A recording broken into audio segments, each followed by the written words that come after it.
जय माता दी दोस्तों, स्वागत है आपका द कल्ट ऑफ रेसलिंग में। उम्मीद है आप सब, आपका परिवार अच्छा होगा। तो कृपया करके लाइक करें, सब्सक्राइब करें हमारे चैनल को द कल्ट ऑफ रेसलिंग। अगर आप रेसलिंग न्यूज़ पाना चाहते हैं तो शुरू करते हैं आज की वीडियो। लेकिन एक छोटा सा स्पॉइलर दोस्तों, आज की वीडियो में हम बात करने वाले हैं dean Ambrose of John Moxley के बारे में। देखिए, जॉन मोक्सली के बारे में रिसेंटली वीडियो बनाई थी मैंने, और उस वीडियो में मैंने बताया था कि किस तरह से जो डीन एम्ब्रोस है यानी कि जॉन मोक्सली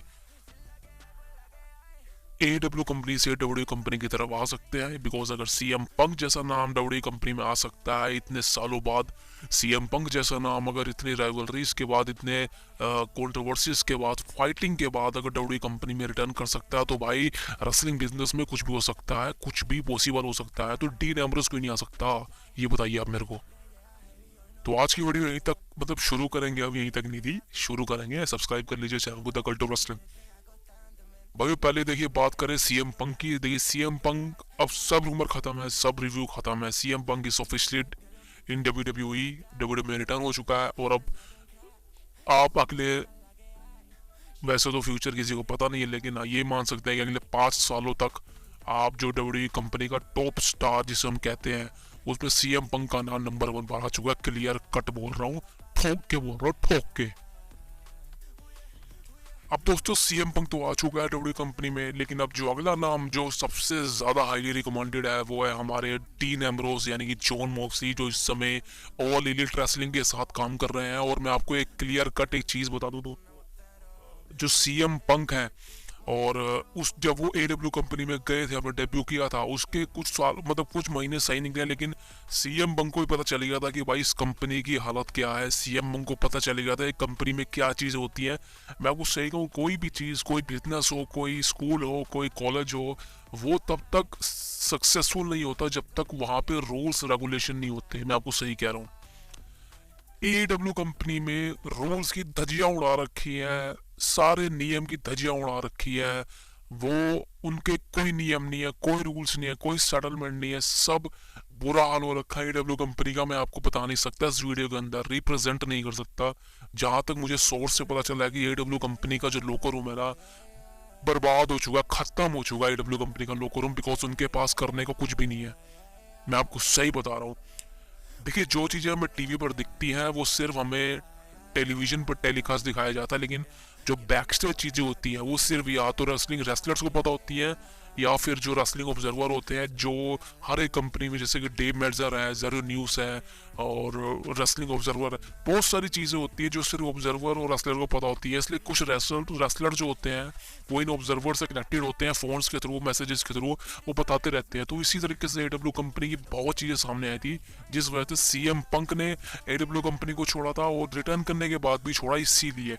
और इसमें कोई गलत बात नहीं है कि CM पंक ने और टोनी के बीच जो भी हुआ ना, फाइटिंग हुई, जो मर्जी हुई, लेकिन भाई CM पंक ने सबसे बड़ा चांस अगर ये लिया है ना कि उसने डब्ल्यू कंपनी की वजह से AEW कंपनी को छोड़ा, मैं उसको 100% शॉर्ट आउट देना चाहता हूँ कि CM punk is a great. कि अगर उसने सिर्फ डब्ल्यू कंपनी में वापस आने के लिए टोनी से लड़ाई की, जब को बहुत बेस्ट किया, बहुत बेस्ट किया। I think is amazing. और अब मैं चाहता हूँ यही सेम चीज डीन एम्ब्रोस यानी कि जॉन मोक्सली करे। भाई बहुत ही अच्छा मौका है, बिकॉज ट्रिपल एच कंट्रोल के अंदर है, और विंस मैकमैन तो अब कभी भी आ ही नहीं सकता। और डब्ल्यू कंपनी सोल्ड आउट हो चुकी है एंडेवर के लिए।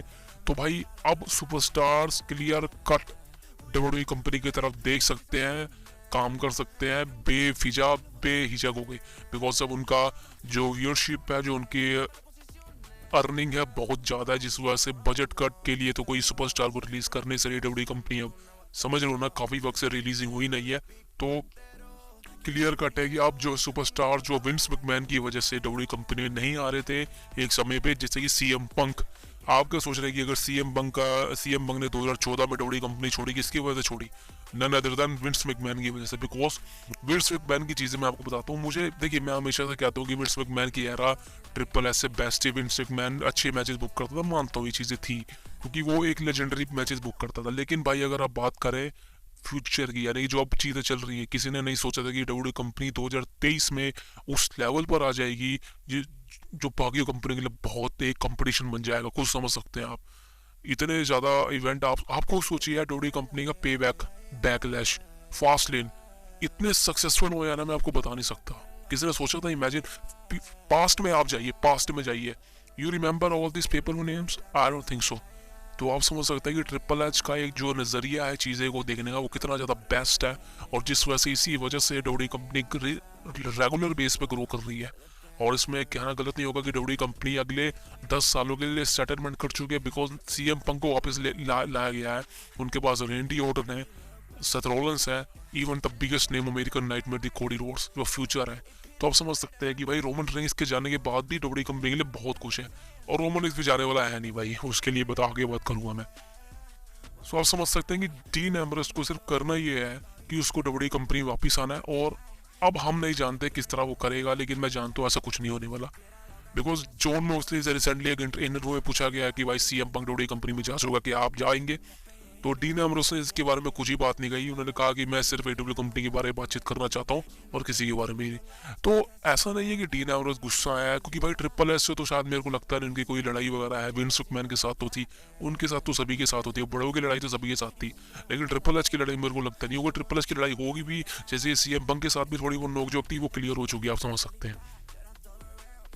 तो भाई जो जॉन मोक्सली है, उसका जो एडब्ल्यू के साथ कॉन्ट्रैक्ट है वो 2027 तक है, और 2027 में कॉन्ट्रैक्ट वो एक्सपायर हो जाएगा। लेकिन भाई मुझे लगता है कहीं ना कहीं इतना लंबा कॉन्ट्रैक्ट चलेगा नहीं, उससे पहले एडब्ल्यू कंपनी सिमट जाएगी, मेरे को लगता है। और देखिए मैं किसी पर उंगली नहीं उठा रहा हूँ, और मैं तो चाहता ही नहीं कभी कोई कंपनी सिमटे। मैं चाहता हूँ कि एडब्ल्यू काम करती रहे, 2027 क्या आगे तक काम करती रहे। लेकिन भाई जिस तरह से एडब्ल्यू की हालत चल रही है ना, and I just say the truth कि एडब्ल्यू कंपनी ज़्यादा लंबी टिकती नहीं है।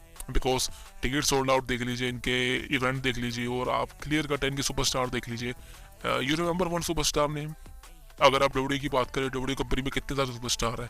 Roman Reigns, रेंडी Orton, the best in our CM Punk now, American nightmare Cody Rhodes, Seth Rollins, Gunther, the Miz, बहुत सुपरस्टार्स हैं। एलन नाइट को ले लीजिए आप, तो सैमी ज़ेन, केविन ओवेंस, यार इतने सारे सुपरस्टार है, फट से नाम आता है। आप ऑल एलीट रेसलिंग के सुपरस्टार का नाम बताइए, मैं आपको गारंटी कहता हूँ जो एडब्ल्यू कंपनी देखता होगा उनको तो पता है, लेकिन भाई जो डब्ल्यू कंपनी को कभी कितने सालों से देख रहा है उसको नहीं पता। और डब्ल्यू कंपनी की व्यूअरशिप किस वजह से आती है? बिकॉज उनकी फैंस रेटिंग काफ़ी ज़्यादा हाई है। इंडिया में आपको सोचिएगा, रेसलमेनिया को 60 मिलियन व्यूअरशिप मिली है इस बार, रेसलमेनिया 39 को, और लास्ट ईयर रेसलमेनिया 38 को कितनी मिली थी? 58 मिलियन। आप समझ सकते हैं कि इतना ज़्यादा, इतनी तो पॉपुलेशन ही नहीं इंडिया यूएस की, समझ सकते हैं आप। सो ये मैं बताना चाहता हूँ कि जो व्यूअरशिप डब्ल्यू जनरेट करती है इतने सालों से, उन्होंने अपने जो कस्टमर्स कह लीजिए, अपने व्यूअर्स कह लीजिए, और जो भी सब्सक्राइबर हैं उनको बांध के रखा हुआ है। लेकिन एडब्ल्यू कंपनी का जो रिसेंटली हाल चल रहा है ना, और मैं ये नहीं कह रहा कि एडब्ल्यू कंपनी ग्रो नहीं कर सकती, वो ग्रो कर सकती है हर, लेकिन प्रॉब्लम दरअसल बात ये कि एडब्ल्यू कंपनी के अंदर वही सुपरस्टार जाते हैं जो डब्ल्यू कंपनी में रह चुके हैं। There is a one name, आप एक नाम बता दीजिए जो एडब्ल्यू कंपनी में फ्रेश हो। है बहुत नाम है, मैं बताता हूँ कौन होना है। वोडलो नाम है, वोडलो, आई थिंक वोडलो भी एडब्ल्यू के साथ ही था। MJF, Kenny Omega, Adam page, तो हाँ कुछ नाम है एलीट के हैं जो फ्रेश हैं। लेकिन भाई एंड ऑफ द डे बहुत से सुपरस्टार्स ऐसे हैं जो डब्ल्यू से एडब्ल्यू में गए हैं। इवन एमजेएफ भी एक तरफ देखा जाए सिक्योरिटी गार्ड। तो समझ सकते हैं कि सारे सुपरस्टार जो बड़ी कंपनी जो रिलीज करती है वो जाके एडब्ल्यू कंपनी में फंस जाते हैं। और समझ सकते हैं इवन अगर आप कहेंगे भाई एडब्ल्यू कंपनी से भी रेसलर गए हैं डब्ल्यू कंपनी के अंदर, भाई सिर्फ एक जेड कारगिल फ्रेश गई है। कोडी रोड्स डब्ल्यू का टैलेंट था, सीएम पंक डब्ल्यू का टैलेंट था, तो ये सब छोड़ दीजिए। सो इसमें तो कोई बात ही नहीं है, समझते हो ना। और अगर एमजेएफ भी जाता है ना, तो एमजेएफ भी एक तरह से डब्ल्यू का ही बनता है, बिकॉज उसने डब्ल्यू में काम किया हुआ है। So you don't know. So दरअसल बात सिंपल सी है कि भाई जॉन मोक्सली का जो कॉन्ट्रैक्ट है 2027 में एक्सपायर हो जाएगा, और आई थिंक उसके बाद तो क्लियर कट है भाई जिस कंपनी का फ्यूचर ही नहीं है एडब्ल्यू कंपनी का आगे, जॉन मोक्सली के साथ क्यों साइन करेगा। और ये बात मुझे सबको पता है यार, जॉन मोक्सली एक ना एक दिन डब्ल्यू कंपनी में आएगा, क्लियर कट आएगा, इसमें कोई भी सच झूठ नहीं है भाई। और मैं सिर्फ ये जानता हूँ कि अगर डीन एम्ब्रोस जो है सेथ रॉलिंस और रोमन रेंस के साथ कनेक्टेड है ये अभी भी, तो आई थिंक ये दोनों बंदे जो है कन्विंस करने में क्लियर हो सकते हैं।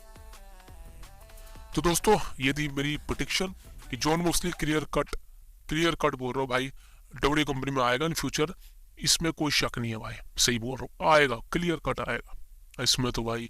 Recently there is a huge name on that. So दोस्तों ये था आज की वीडियो और मैंने को बताया कि क्यों जॉन मॉक्सली डीन एम्ब्रोस को डब्ल्यू कंपनी में आना चाहिए और 2027 में कॉन्ट्रैक्ट एक्सपायर होने वाला डीन एम्ब्रोस का और वहाँ पर उम्मीदें काफ़ी ज़्यादा कि डीन एम्ब्रोस जो है AEW कंपनी के साथ कंटिन्यू नहीं करेंगे, डब्ल्यू कंपनी में आएंगे और तब तक तो आई थिंक बहुत बड़े स्टार बन जाएंगे डब्ल्यू कंपनी में, जैसे कि बहुत बड़े एलियन लाइट भी कमाल का बन जाएगा, कोडी रोड्स से चैंपियन बन ही जाएगा। सो दोस्तों मिलते हैं अगली वीडियो में, please subscribe the channel the cult of wrestling. जय माता दी।